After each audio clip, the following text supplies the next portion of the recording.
Of Mice and Men by John Steinbeck. A few miles south of Soledad, the Salinas River drops in close to the hillside bank and runs deep and green. The water is warm, too, for it has slipped twinkling over the yellow sands in the sunlight before reaching the narrow pool.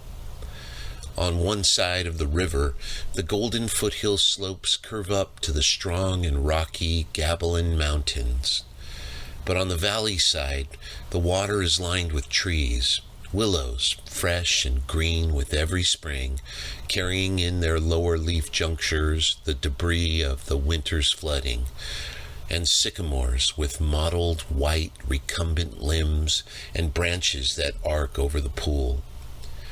On the sandy bank under the trees, the leaves lie deep and so crisp that a lizard makes a great skittering if he runs among them.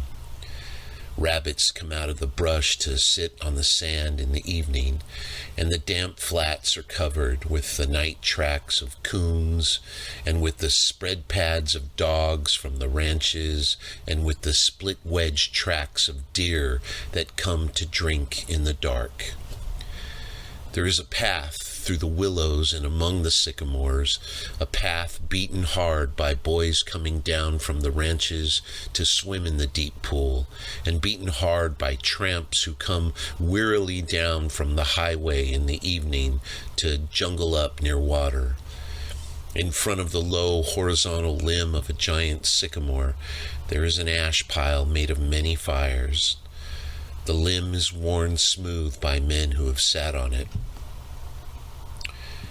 Evening of a hot day started the little wind to moving among the leaves. The shade climbed up the hills toward the top. On the sandbanks, the rabbits sat as quietly as little gray sculptured stones. And then from the direction of the state highway came the sound of footsteps on crisp sycamore leaves. The rabbits hurried noiselessly for cover. A stilted heron labored up into the air and pounded downriver. For a moment, the place was lifeless, and then two men emerged from the path and came into the opening by the green pool. They had walked in single file down the path, and even in the open, one stayed behind the other. Both were dressed in denim trousers and in denim coats with brass buttons. Both wore black, shapeless hats, and both carried tight blanket rolls slung over their shoulders. The first man was small and quick, dark of face, with restless eyes and sharp, strong features.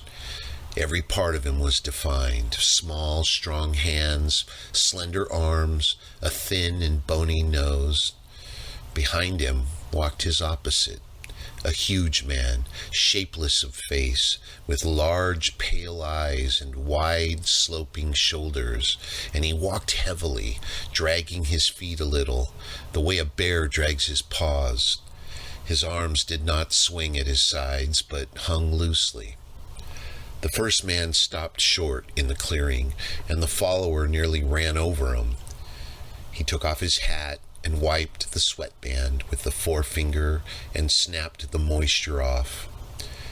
His huge companion dropped his blankets and flung himself down and drank from the surface of the green pool, drank with long gulps, snorting into the water like a horse. The small man leaned over and shook him by the shoulder. "Lennie, you're going to be sick like you was last night." Lennie dipped his whole head under, hat and all, and then he sat up on the bank and his hat dripped down on his blue coat and ran down his back. "That's good," he said. "You drink some, George. You take a good big drink." He smiled happily. George unslung his bindle and dropped it gently on the bank. "I ain't sure it's good water," he said. "Looks kinda scummy." Lennie dabbled his big paw in the water and wiggled his fingers so the water arose in little splashes. Rings widened across the pool to the other side and came back again. Lennie watched them go. "Look, George, look what I done." George knelt beside the pool and drank from his hand with quick scoops. "Tastes all right," he admitted. "Don't really seem to be running, though. You never ought to drink water when it ain't running, Lennie," he said hopelessly. "You'd drink out of a gutter if you was thirsty." He threw a scoop of water into his face and rubbed it about with his hand under his chin and around the back of his neck. Then he replaced his hat, pushed himself back from the river, drew up his knees and embraced them. Lennie, who had been watching, imitated George exactly. He pushed himself back, drew up his knees, embraced them, looked over to George to see whether he had it just right. He pulled his hat down a little more over his eyes, the way George's hat was. George stared morosely at the water. The rims of his eyes were red with sun glare. He said angrily, "We could just as well have rode clear to the ranch if that bastard bus driver knew just what he was talking about. Just a little stretch down the highway," he says. "Just a little stretch. Goddamn near 4 miles. That's what it was. Didn't want to stop at the ranch gate, that's what. Too goddamn lazy to pull up. Wonder he isn't too goddamn good to stop in Soledad at all. Kicks us out and says just a little stretch down the road. I bet it was more than 4 miles. Damn hot day." Lennie looked timidly over to him. "George?" "Yeah, what you want?" "Where are we going, George?" The little man jerked down the brim of his hat and scowled over at Lennie. "So you forgot that already, did you? I gotta tell you again, do I? Jesus Christ, you're a crazy bastard." "I forgot," Lennie said softly. "I tried not to forget. Honest to God, I did, George." Okay, I'll tell you again. I ain't got nothing to do. Might just as well spend all my time telling you things and then you forget 'em and I tell you again." "Tried and tried," said Lennie, "but it didn't do no good. I remember about the rabbits, George." "The hell with the rabbits. That's all you can ever remember is them rabbits. Okay, now you listen, and this time you got to remember so we don't get in no trouble. You remember sitting in that gutter on Howard Street and watching that blackboard?" Lennie's face broke into a delighted smile. "Why, sure, George, I remember that. But what'd we do then?" "I remember some girls come by and you says, to hell with what I says. You remember about us going in to Murray and Reddy's and they give us work cards and bus tickets?" "Oh, sure, George, I remember that now." His hands went quickly into his side coat pockets. He said gently, "George, I ain't got mine. I must have lost it." He looked down at the ground in despair. "You never had none, you crazy bastard. I got both of them here. Think I'd let you carry your own work card?" Lennie grinned with relief. I thought I put it in my side pocket." His hand went into the pocket again. George looked sharply at him. "What'd you take out of that pocket?" "Ain't a thing in my pocket," Lennie said cleverly. "I know there ain't. You got it in your hand. What you got in your hand? Hiding it." "I ain't got nothing, George, honest." "Come on, give it here." Lennie held his closed hand away from George's direction. "It's only a mouse, George." "A mouse? A live mouse?" "Uh-huh. Just a dead mouse, George. I didn't kill it. Honest, I found it. I found it dead." "Give it here," said George. "Oh, leave me have it, George." "Give it here," said George.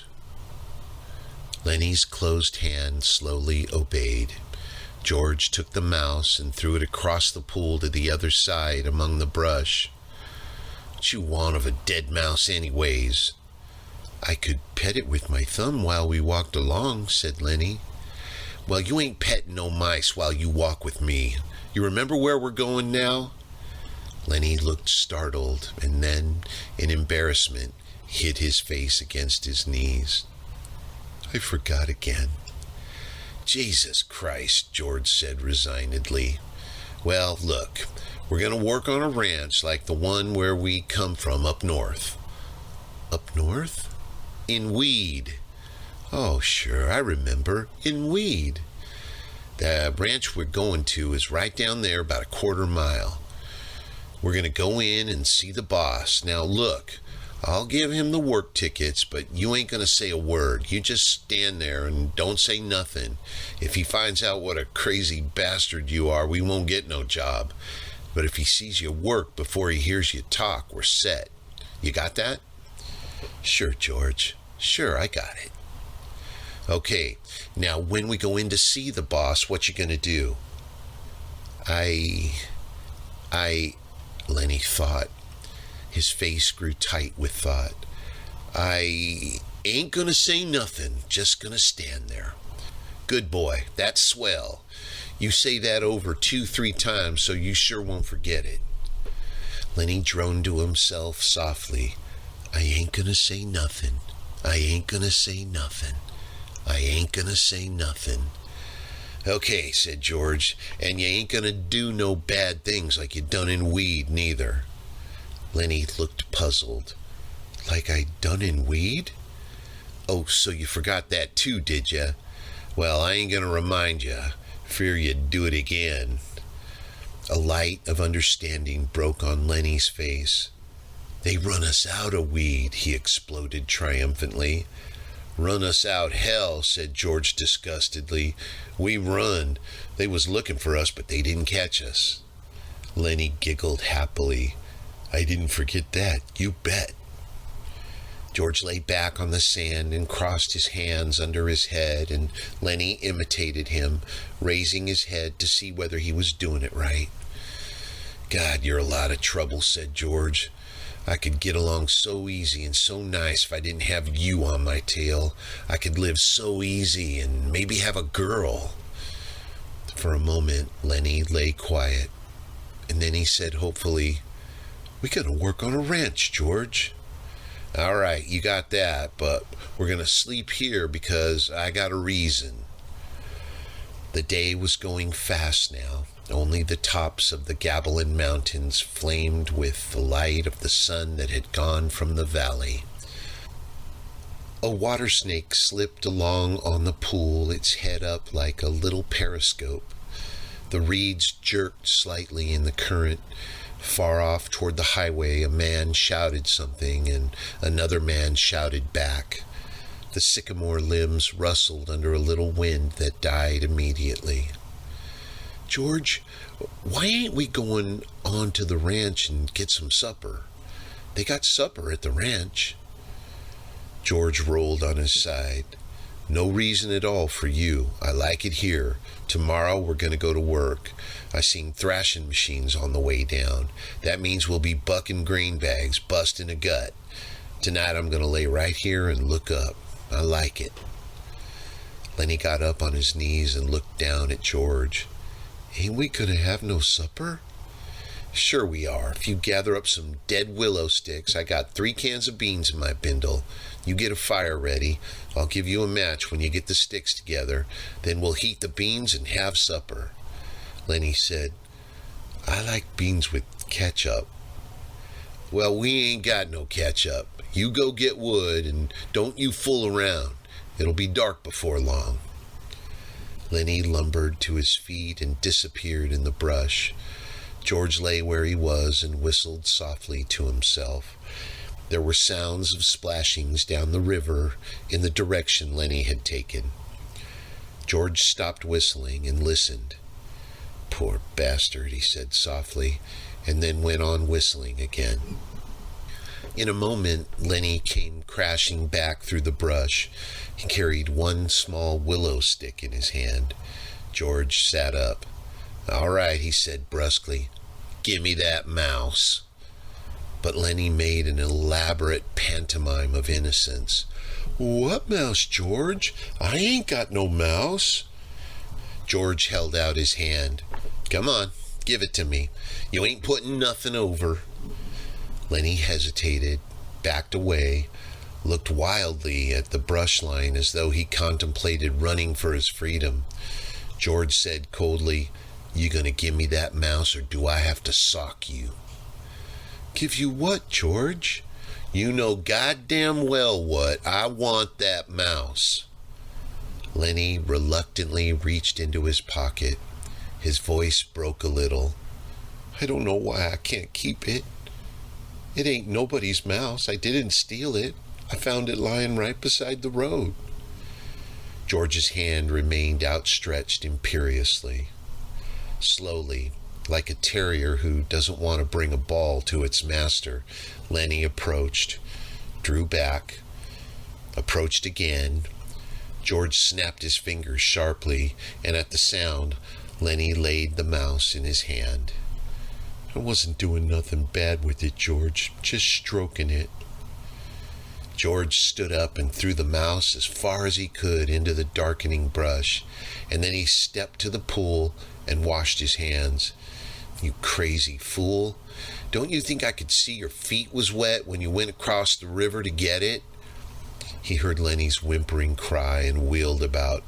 Blubbering like a baby. Jesus Christ, a big guy like you. Lennie's lip quivered and tears started in his eyes. Oh, Lennie. George put his hand on Lennie's shoulder. I ain't taking it away just for meanness. That mouse ain't fresh, Lennie. And besides, you've broke it petting it. You get another mouse that's fresh and I'll let you keep it a little while. Lennie sat down on the ground and hung his head dejectedly. I don't know where there is no other mouse. I remember a lady used to give 'em to me, every one she got, but that lady ain't here. George scoffed. Lady, huh?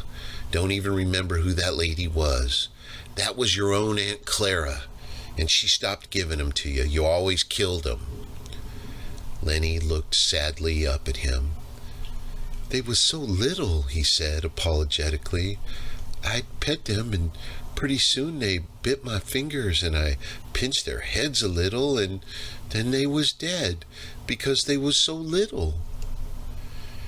I wish we'd get the rabbits pretty soon, George. They ain't so little. The hell with the rabbits. And you ain't to be trusted with no live mice. Your Aunt Clara give you a rubber mouse, and you wouldn't have nothing to do with it. It wasn't no good to pet, said Lennie. The flame of the sunset lifted from the mountaintops, and dusk came into the valley, and a half-darkness came in among the willows and the sycamores. A big carp rose to the surface of the pool, gulped air, and then sank mysteriously into the dark water again, leaving widening rings on the water. Overhead, the leaves whisked again, and the little puffs of willow cotton blew down and landed on the pool's surface. You gonna get that wood? George demanded. There's plenty right up against the back of that sycamore. Floodwater wood. No, you get it. Lennie went behind the tree and brought out a litter of dried leaves and twigs.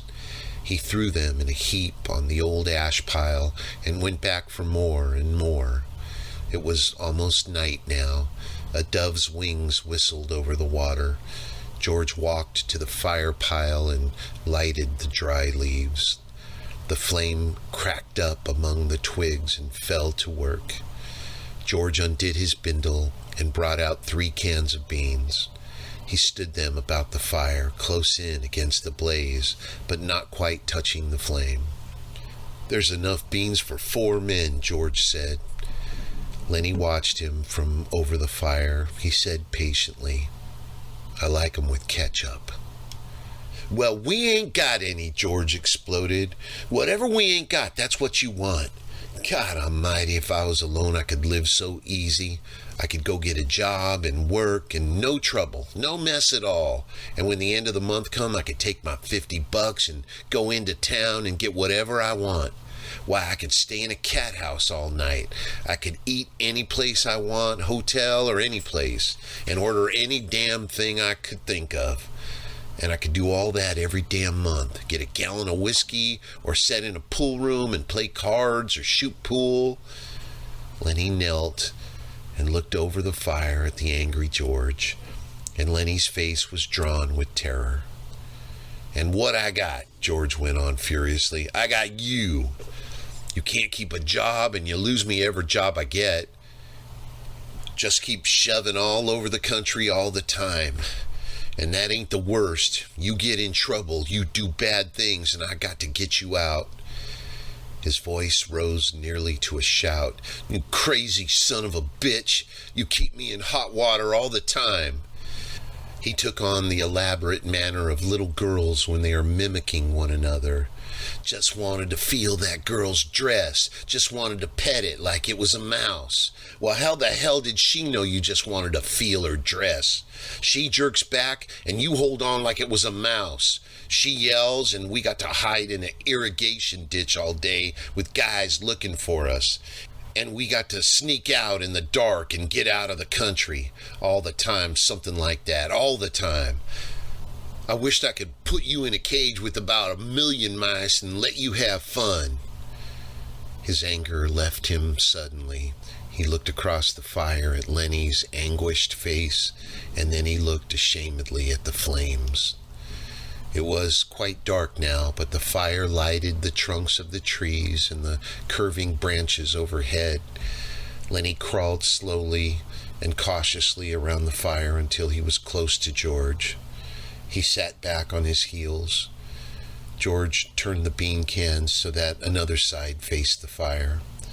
He pretended to be unaware of Lennie so close beside him. "George?" Very softly. No answer. "George? What do you want?" "I was only fooling, George. I don't want no ketchup. I wouldn't eat no ketchup if it was right here beside me." "If it was here, you could have some." "But I wouldn't eat none, George. I'd leave it all for you. You could cover your beans with it, and I wouldn't touch none of it."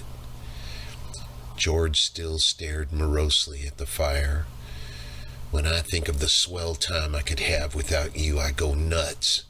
I never get no peace." Lennie still knelt. He looked off into the darkness across the river. "George, you want I should go away and leave you alone?" "Where the hell could you go?" "Well, I could. I could go off in the hills there. Someplace I'd find a cave." "Yeah? How'd you eat?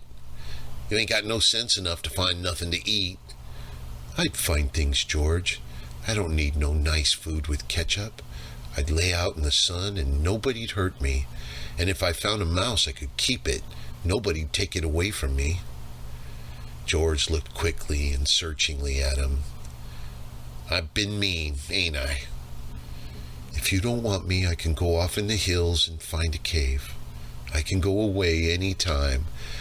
"No, look, I was just fooling, Lennie, 'cause I want you to stay with me. Trouble with mice is you always kill 'em." He paused. "Tell you what I'll do, Lennie. First chance I get, I'll give you a pup. Maybe you wouldn't kill it. That'd be better than mice, and you could pet it harder." Lennie avoided the bait. He had sensed his advantage. "If you don't want me, you only just got to say so, and I'll go off in those hills right there, right up in those hills and live by myself, and I won't get no mice stole from me." George said, "I want you to stay with me, Lennie. Jesus Christ, somebody'd shoot you for a coyote if you was by yourself. No, you stay with me. Your Aunt Clara wouldn't like you running off by yourself, even if she is dead." Lennie spoke craftily. "Tell me, like you'd done before." "Tell you what?" "About the rabbits." George snapped. "You ain't gonna put nothing over on me." Lennie pleaded. "Come on, George, tell me. Please, George, like you'd done before." "You get a kick out of that, don't you? All right, I'll tell you, and then we'll eat our supper." George's voice became deeper. He repeated his words rhythmically, as though he had said them many times before. "Guys like us that work on ranches are the loneliest guys in the world. They got no family. They don't belong no place. They come to a ranch and work up a stake, and then they go into town and blow their stake, and the first thing you know, they're pounding their tail on some other ranch. They ain't got nothing to look ahead to. Lennie was delighted. That's it. Now tell how it is with us. George went on. With us, it ain't like that. We got a future. We got somebody to talk to that gives a damn about us. We don't have to sit in no bar room blowing in our jack just because we got no place else to go. If them other guys gets in jail, they can rot for all anybody gives a damn. But not us. Lennie broke in. But not us. And why? Because I got you to look after me, and you got me to look after you, and that's why. He laughed delightedly. Go on now, George. You got it by heart. You can do it yourself. No, you. I forget some of the things. Tell me about how it's going to be. Okay, someday we're going to get the jack together, and we're going to have a little house and a couple of acres and a cow and some pigs and live off the fat of the land, Lennie shouted, and have rabbits. Go on, George. Tell about what we're going to have in the garden, and about the rabbits in the cages, and about the rain in the winter and the stove, and how thick the cream is on the milk, like you can hardly cut it. Tell about that, George. Why don't you tell it yourself? You know all of it. No, you tell it. It ain't the same if I tell it. Go on, George. How I get to tend the rabbits? Well, said George, we'll have a big vegetable patch and a rabbit hutch and chickens, and when it rains in the winter, we'll just say the hell with going to work, and we'll build up a fire in the stove and sit around and listen to the rain coming down on the roof. Nuts! He took out his pocket knife. I ain't got time for no more. He drove his knife through the top of one of the bean cans, sawed out the top, and passed the can to Lennie. Then he opened a second can. From his side pocket, he brought out 2 spoons and passed one of them to Lennie. They sat by the fire and filled their mouths with beans and chewed mightily. A few beans slipped out of the side of Lennie's mouth. George gestured with his spoon. What you gonna say tomorrow when the boss asks you questions? Lennie stopped chewing and swallowed. His face was concentrated. I ain't gonna say a word. Good boy, that's fine, Lennie. Maybe you're getting better. When we get the couple of acres, I can let you tend the rabbits all right, especially if you remember as good as that. Lennie choked with pride. I can remember, he said. George motioned with his spoon again. Look, Lennie, I want you to look around here. You can remember this place, can't you? The ranch is about a quarter mile up that way. Just follow the river. Sure, said Lennie, I can remember this. Didn't I remember about not gonna say a word? Course you did. Well, look, Lennie, if you just happen to get in trouble like you always done before, I want you to come right here and hide in the brush. Hide in the brush, said Lennie slowly. Hide in the brush till I come for you. Can you remember that? Sure I can, George. Hide in the brush till you come. But you ain't gonna get in no trouble, because if you do, I won't let you tend the rabbits. He threw his empty bean can off into the brush. I won't get in no trouble, George. I ain't gonna say a word. Okay, bring your bindle over here by the fire. It's gonna be nice sleeping here, looking up in the leaves. Don't build up no more fire. We'll let her die down. They made their beds on the sand, and as the blaze dropped from the fire, the sphere of light grew smaller. The curling branches disappeared, and only a faint glimmer showed where the tree trunks were. From the darkness, Lennie called, George, you asleep? No, what do you want? Let's have different color rabbits, George. Sure we will, George said sleepily. Red and blue and green rabbits, Lennie, millions of them. Furry ones, George, like I seen in the fair in Sacramento. Sure, furry ones. 'Cause I can just as well go away, George, and live in a cave. You can just as well go to hell, said George. Shut up now. The red light dimmed on the coals. Up the hill from the river, a coyote yammered, and a dog answered from the other side of the stream. The sycamore leaves whispered in a little night breeze. The bunkhouse was a long rectangular building. Inside, the walls were whitewashed and the floor unpainted. In 3 walls there were small square windows, and in the 4th a solid door with a wooden latch. Against the walls were 8 bunks, 5 of them made up with blankets, and the other 3 showing their burlap ticking. Over each bunk there was nailed an apple box with the opening forward so that it made 2 shelves for the personal belongings of the occupant of the bunk. And these shelves were loaded with little articles, soap and talcum powder, razors, and those Western magazines ranchmen love to read and scoff at and secretly believe. And there were medicines on the shelves and little vials, combs, and from nails on the box sides a few neckties. Near one wall there was a black cast iron stove, its stovepipe going straight up through the ceiling. In the middle of the room stood a big square table littered with playing cards, and around it were grouped boxes for the players to sit on. At about 10 o'clock in the morning, the sun threw a bright, dust-laden bar through one of the side windows, and in and out of the beam flies shot like rushing stars. The wooden latch raised, the door opened, and a tall, stoop-shouldered old man came in. He was dressed in blue jeans, and he carried a big push broom in his left hand. Behind him came George, and behind George, Lennie. "The boss was expecting you last night," the old man said. "He was sore as hell you wasn't here to go out this morning." He pointed with his right arm, and out of the sleeve came a round, stick-like wrist, but no hand. "You can have them 2 beds there," he said, indicating 2 bunks near the stove. George stepped over and threw his blankets down on the burlap sack of straw that was a mattress.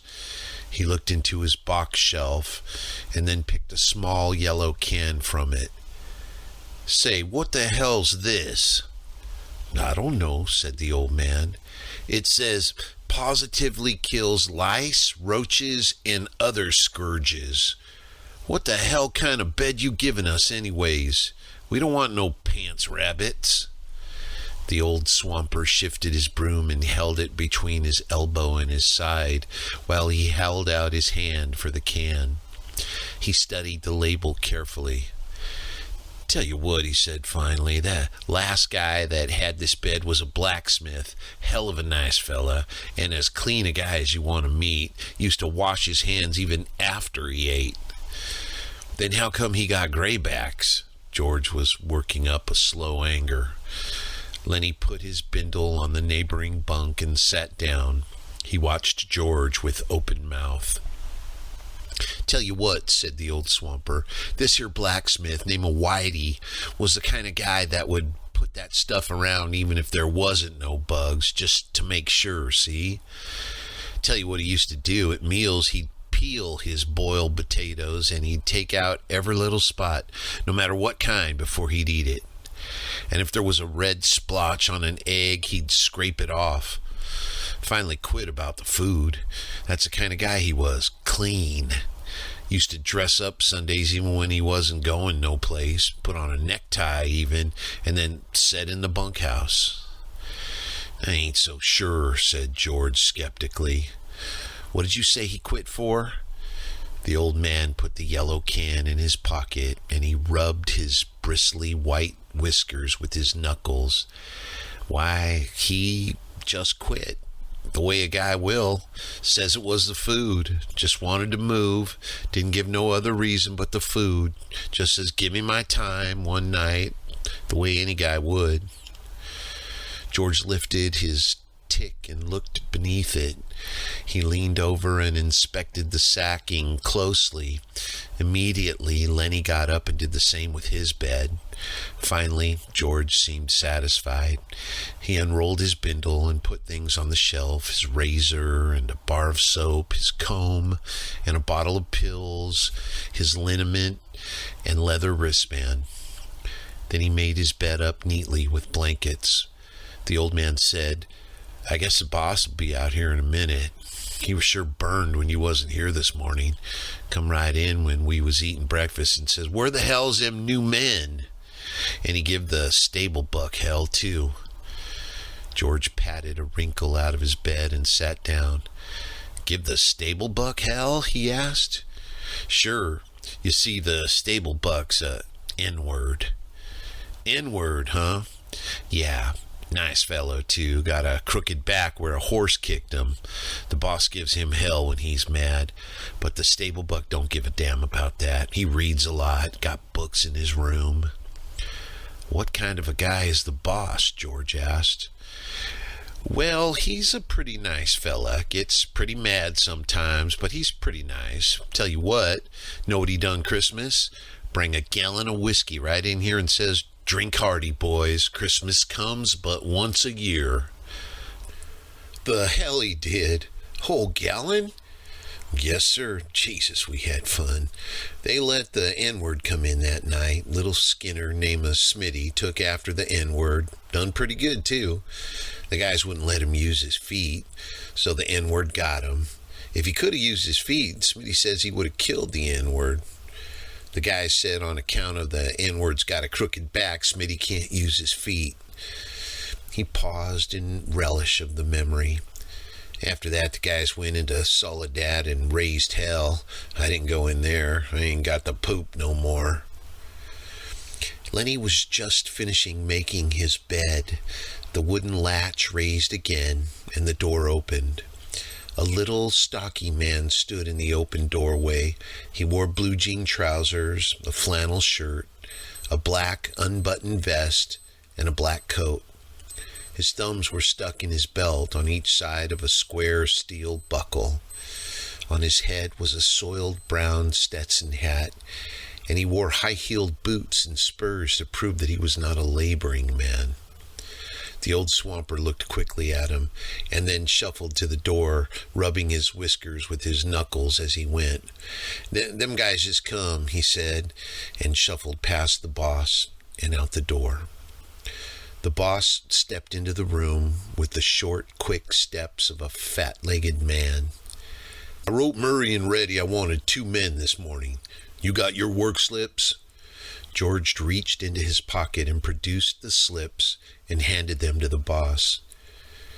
"It wasn't Murray and Reddy's fault. Says right here on the slip that you was to be here for work this morning." George looked down at his feet. "The bus driver gave us a bum steer," he said.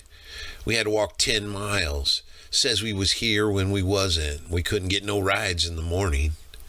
The boss squinted his eyes.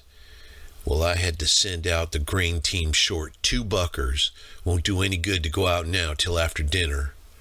He pulled his time book out of his pocket and opened it where a pencil was stuck between the leaves. George scowled meaningfully at Lennie, and Lennie nodded to show that he understood. The boss licked his pencil. "What's your name?" "George Milton." "And what's yours?" George said. "His name's Lennie Small." The names were entered into the book. "Let's see, this is the 20th, noon the 20th. He closed the book. "Where you boys been working?" "Up around Weed," said George. "You too?" to Lennie.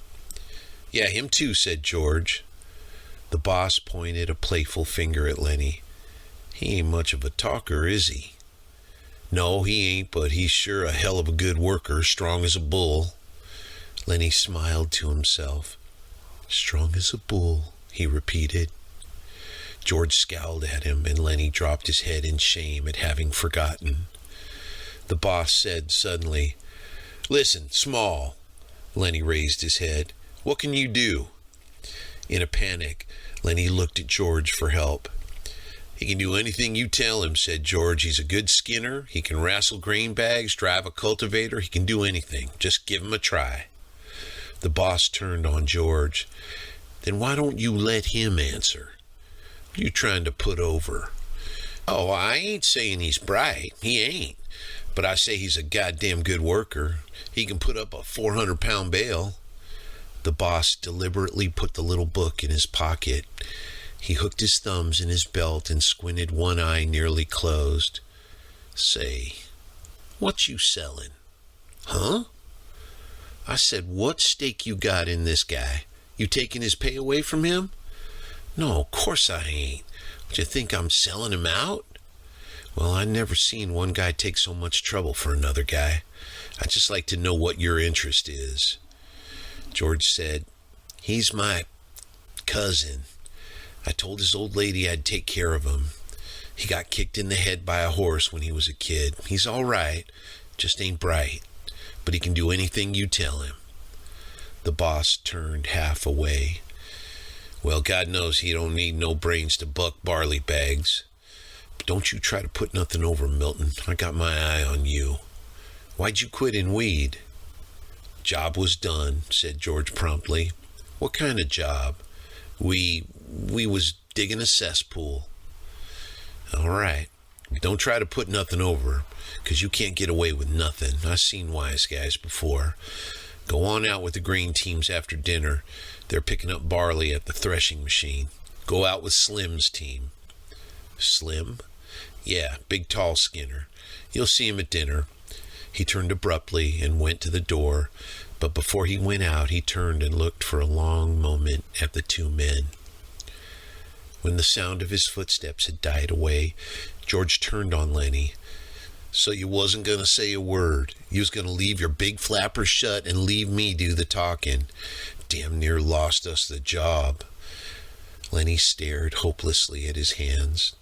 I forgot, George. Yeah, you forgot. You always forget, and I got to talk you out of it. He sat down heavily on the bunk. Now he's got his eye on us. Now we got to be careful and not make no slips. You keep your big flapper shut after this. He fell morosely silent. George? What you want now? I wasn't kicked in the head with no horse, was I, George? Be a damn good thing if you was, George said viciously. Save everybody a hell of a lot of trouble. You said I was your cousin, George. Well, that was a lie, and I'm damn glad it was. If I was a relative of yours, I'd shoot myself. He stopped suddenly, stepped to the open front door, and peered out. Say, what the hell are you doing listening? The old man came slowly into the room. He had his broom in his hand, and at his heels there was a drag-footed sheepdog, gray of muzzle and with pale, blind old eyes. The dog struggled lamely to the side of the room and lay down, grunting softly to himself and licking his grizzled, moth-eaten coat. The swamper watched him until he was settled. I wasn't listening. I was just standing in the shade a minute, scratching my dog. I just now finished swamping out the wash house. You was poking your big ears into our business, George said. I don't like nobody to get nosy. The old man looked uneasily from George to Lennie and then back. I just come there, he said. I didn't hear nothing you guys was saying. I ain't interested in nothing you was saying. The guy on a ranch don't never listen, nor he don't ask no questions. Damn right he don't, said George, slightly mollified. Not if he wants to stay working long. But he was reassured by the swamper's defense. Come on in and sit down a minute, he said. That's a hell of an old dog. Yeah, I had him ever since he was a pup. God, he was a good sheepdog when he was younger. He stood his broom against the wall and he rubbed his white, bristled cheek with his knuckles. How'd you like the boss? He asked. Pretty good. Seemed all right. He's a nice fella, the swamper agreed. You got to take him right. At that moment, a young man came into the bunkhouse, a thin young man with a brown face, with brown eyes and a head of tightly curled hair. He wore a work glove on his left hand, and, like the boss, he wore high-heeled boots. "Seen my old man?" he asked. The swamper said, "He was here just a minute ago, Curly. Went over to the cookhouse, I think." "I'll try to catch him," said Curly. His eyes passed over the new men, and he stopped. He glanced coldly at George and then at Lennie. His arms gradually bent at the elbows, and his hand closed into fists. He stiffened and went into a slight crouch. His glance was at once calculating and pugnacious. Lennie squirmed under the look and shifted his feet nervously. Curly stepped gingerly close to him. "You the new guys the old man was waiting for?" "We just come in," said George. "Let the big guy talk." Lennie twisted with embarrassment. George said, "Suppose he don't want to talk." Curly lashed his body around. "By Christ, he's got to talk when he's spoke to.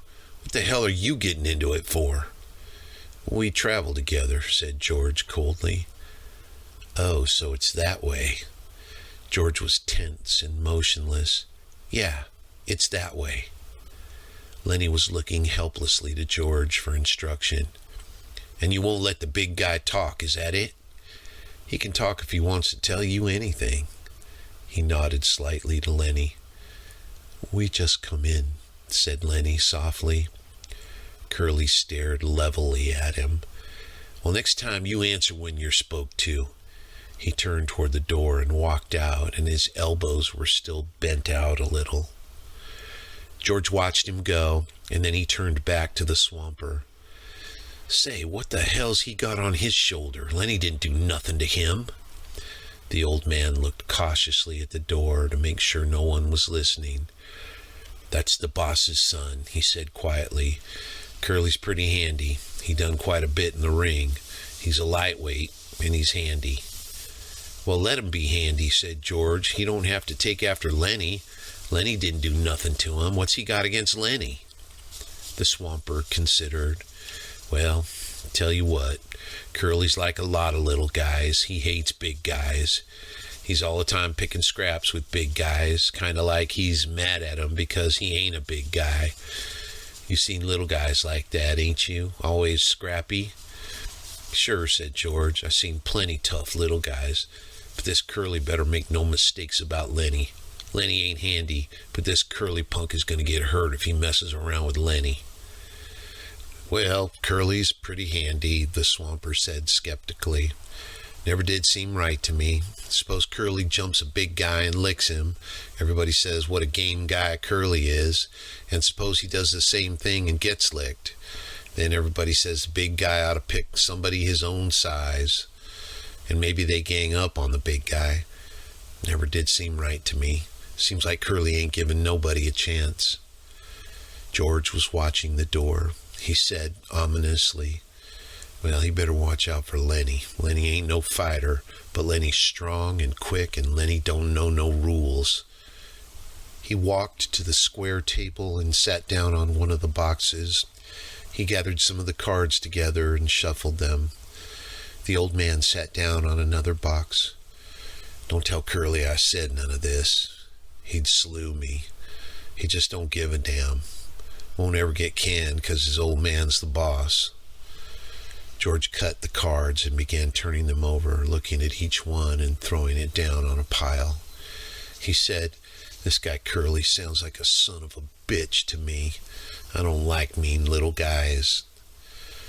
"Seems to me like he's worse lately," said the swamper. "He got married a couple weeks ago. Wife lives over in the boss's house. Seems like Curly is cockier than ever since he got married." George grunted. Maybe he's showing off for his wife. The swamper warmed to his gossip. "You seen that glove on his left hand?" "Yeah, I seen it." "Well, that glove's full of Vaseline." "Vaseline? What the hell for?" "Well, I'll tell you what. Curly says he's keeping that hand soft for his wife." George studied the cards absorbedly. "That's a dirty thing to tell around," he said. The old man was reassured.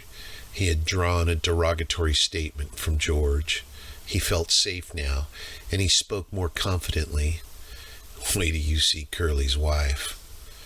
George cut the cards again and put out a solitaire lay, slowly and deliberately. Purty? He asked casually. Yeah, purty, but... George studied his cards. But what? Well, she got the eye. Yeah? Married 2 weeks and got the eye? Maybe that's why Curly's pants is full of ants. I seen her give Slim the eye. Slim's a jerk-line skinner, hell of a nice fella. Slim don't need to wear no high-heeled boots on a green team. I seen her give Slim the eye. Curly never seen it, and I seen her give Carlson the eye. George pretended a lack of interest. Looks like we was gonna have fun. The swamper stood up from his box. Know what I think? George did not answer. Well, I think Curly's married a tart. He ain't the first, said George. There's plenty done that. The old man moved toward the door, and his ancient dog lifted his head and peered about, and then got painfully to his feet to follow.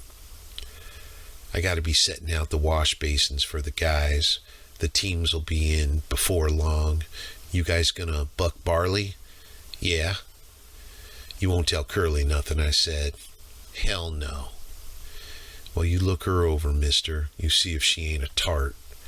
He stepped out the door into the brilliant sunshine. George laid down his cards thoughtfully, turned his piles of 3. He built 4 clubs on his ace pile.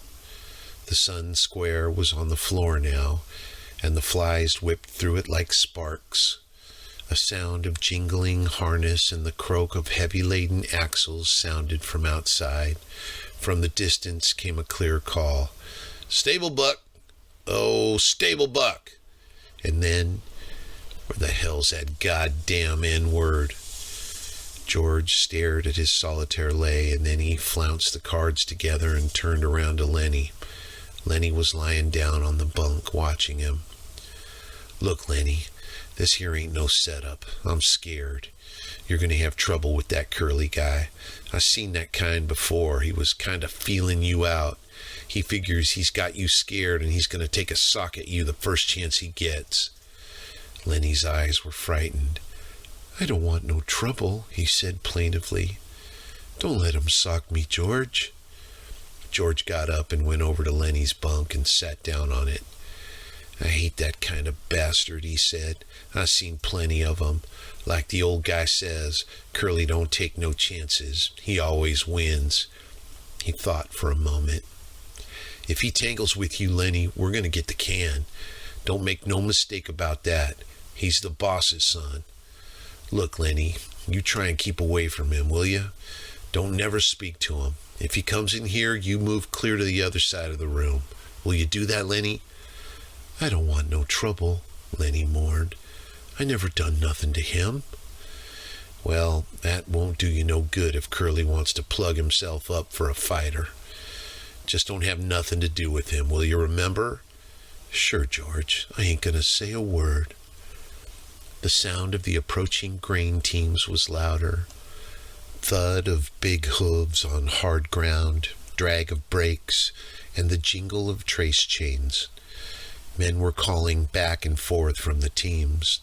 George, sitting on the bunk beside Lennie, frowned as he thought. Lennie asked timidly, You ain't mad, George? I ain't mad at you. I'm mad at this here Curly bastard. I hoped we was going to get a little stake together, maybe $100. His tone grew decisive. You keep away from Curly, Lennie. Sure I will, George. I won't say a word. Don't let him pull you in. But if that son of a bitch socks you, let him have it. Let him have what, George? Never mind. I'll tell you when. I hate that kind of a guy. Look, Lennie, if you get in any kind of trouble, you remember what I told you to do? Lennie raised up on his elbow, his face contorted with thought. Then his eyes moved sadly to George's face. If I get in any trouble, You ain't gonna let me tend the rabbits. That's not what I meant. You remember where we slept last night? Down by the river? Yeah, I remember. Oh, sure, I remember. I go there and hide in the brush. Hide till I come for you. Don't let nobody see you. Hide in the brush by the river. Say that over. Hide in the brush by the river. Down in the brush by the river. If you get in trouble. If I get in trouble. A brake screeched outside. A call came. Stable Buck. Oh, Stable Buck. George said, say it over to yourself, Lennie, so you won't forget it. Both men glanced up, for the rectangle of sunshine in the doorway was cut off. A girl was standing there looking in. She had full rouged lips and wide-spaced eyes, heavily made up. Her fingernails were red. Her hair hung in little rolled clusters like sausages. She wore a cotton house dress and red mules, on the insteps of which were little bouquets of red ostrich feathers. I'm looking for Curly, she said. Her voice had a nasal, brittle quality. George looked away from her and then back. He was in here a minute ago, but he went. Oh, she put her hands behind her back and leaned against the door frame so that her body was thrown forward. You're the new fellas that just come in, ain't you? Yeah. Lennie's eyes moved down over her body, and though she did not seem to be looking at Lennie, she bridled a little. She looked at her fingernails. Sometimes Curly's in here, she explained. George said brusquely, well, he ain't now. If he ain't, I guess I better look someplace else, she said playfully. Lennie watched her, fascinated. George said, if I see him, I'll pass the word you was looking for him. She smiled archly and twitched her body. Nobody can't blame a person for looking, she said. There were footsteps behind her, going by. She turned her head. Hi, Slim, she said. Slim's voice came through the door. Hey, good looking. Well, I'm trying to find Curly, Slim. Well, you ain't trying very hard. I seen him going in your house. She was suddenly apprehensive. Bye, boys, she called into the bunkhouse, and she hurried away.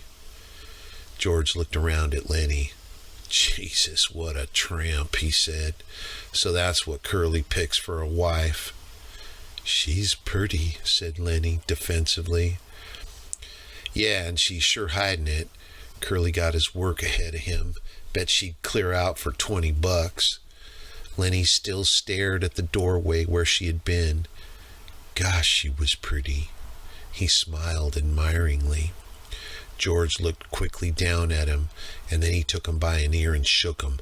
Listen to me, you crazy bastard, he said fiercely. Don't you even take a look at that bitch. I don't care what she says and what she does.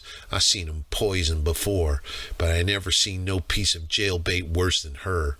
You leave her be. Lennie tried to disengage his ear. I never done nothing, George. No, you never, but when she was standing in the doorway showing her legs, you wasn't looking the other way, neither. I never meant no harm, George, honest, I never. Well, you keep away from her, 'cause she's a rat trap if I ever seen one. You let Curly take the rap. He let himself in for it, glove full of Vaseline, George said disgustedly, and I bet he's eating raw eggs and right into the patent medicine houses. Lennie cried out suddenly. I don't like this place, George. This ain't no good place. I want to get out of here. We got to keep it till we get a steak. We can't help it, Lennie.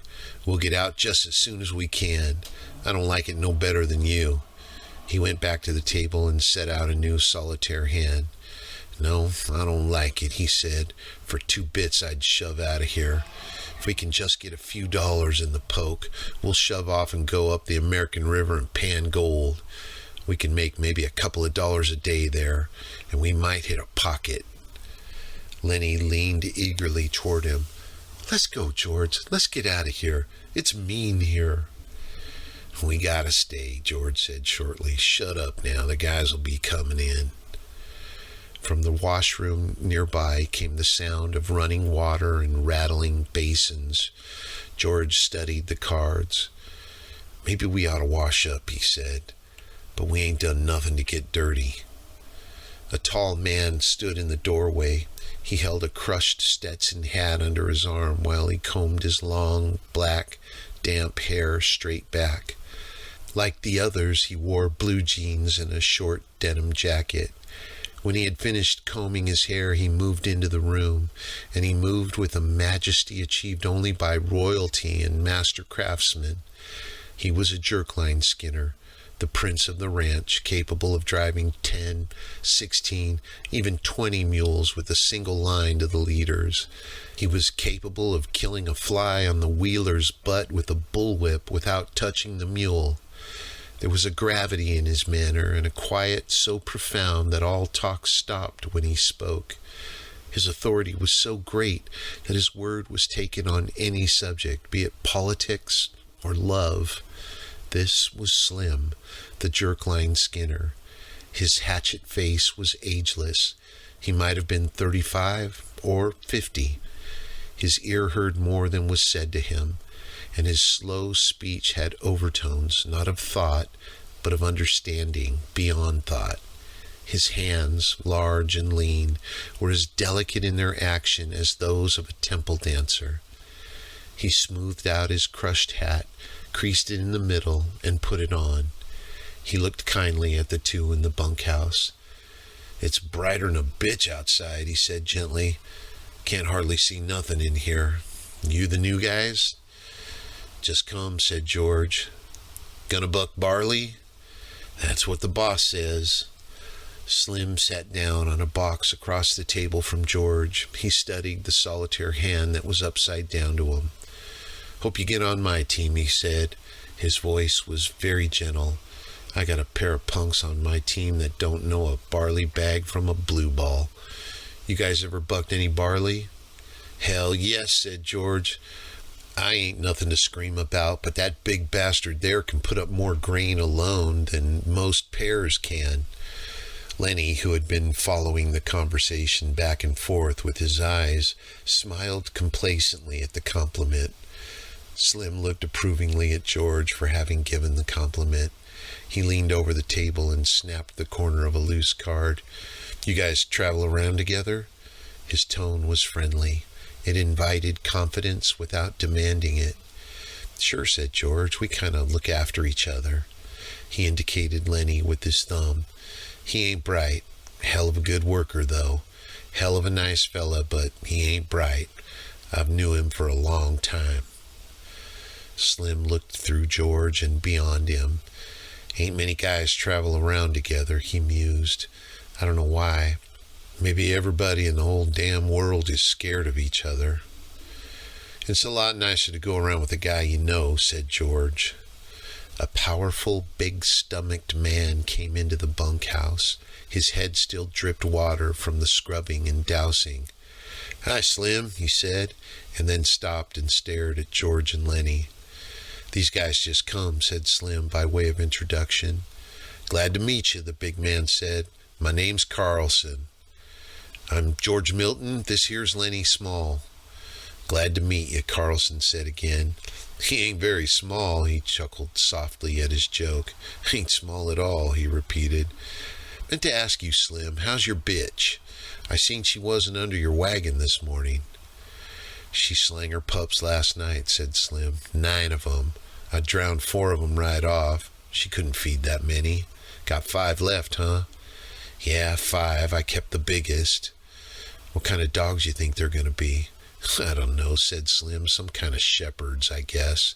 That's the most kind I've seen around here when she was in heat." Carlson went on. "Got 5 pups, huh? Gonna keep all of 'em?" "I don't know. Have to keep 'em a while so they can drink Lulu's milk." Carlson said thoughtfully, "Well, looky here, Slim. I've been thinking. That dog of Candy's is so goddamn old he can't hardly walk. Stinks like hell, too. Every time he comes into the bunkhouse, I can smell him for 2-3 days. Why don't you get Candy to shoot his old dog and give him one of the pups to raise up? I can smell that dog a mile away. Got no teeth, damn near blind, can't eat. Candy feeds him milk. He can't chew nothing else. George had been staring intently at Slim. Suddenly a triangle began to ring outside, slowly at first, and then faster and faster until the beat of it disappeared into one ringing sound. It stopped as suddenly as it had started. "There she goes," said Carlson. Outside there was a burst of voices as a group of men went by. Slim stood up slowly and with dignity. "You guys better come on while there's still something to eat. Won't be nothing left in a couple of minutes." Carlson stepped back to let Slim precede him, and then the two of them went out of the door. Lennie was watching George excitedly. George rumpled his cards into a messy pile. "Yeah," George said, "I heard him, Lennie. I'll ask him." "A brown and white one," Lennie cried excitedly. "Come on, let's get dinner. I don't know whether he got a brown and white one." Lennie didn't move from his bunk. "You ask him right away, George, so he won't kill no more of 'em." "Sure. Come on now, get up on your feet." Lennie rolled off his bunk and stood up, and the two of them started for the door. Just as they reached it, Curly bounced in. "You seen a girl around here?" he demanded angrily. George said coldly, "About a half hour ago, maybe." "Well, what the hell was she doing?" George stood still, watching the angry little man. He said insultingly, "She said she was looking for you." Curly seemed really to see George for the first time. His eyes flashed over George, took in his height, measured his reach, looked at his trim middle. "Well, which way'd she go?" he demanded at last. "I don't know," said George. "I didn't watch her go." Curly scowled at him and, turning, hurried out the door. George said, "You know, Lennie, I'm scared I'm going to tangle with that bastard myself. I hate his guts. Jesus Christ. Come on. There won't be a damn thing left to eat." They went out the door. The sunshine lay in a thin line under the window. From a distance there could be heard a rattle of dishes. After a moment, the ancient dog walked lamely in through the open door. He gazed about with mild, half-blind eyes. He sniffed, and then lay down and put his head between his paws. Curly popped into the doorway again and stood looking into the room. The dog raised his head, but when Curly jerked out, the grizzled head sank to the floor again.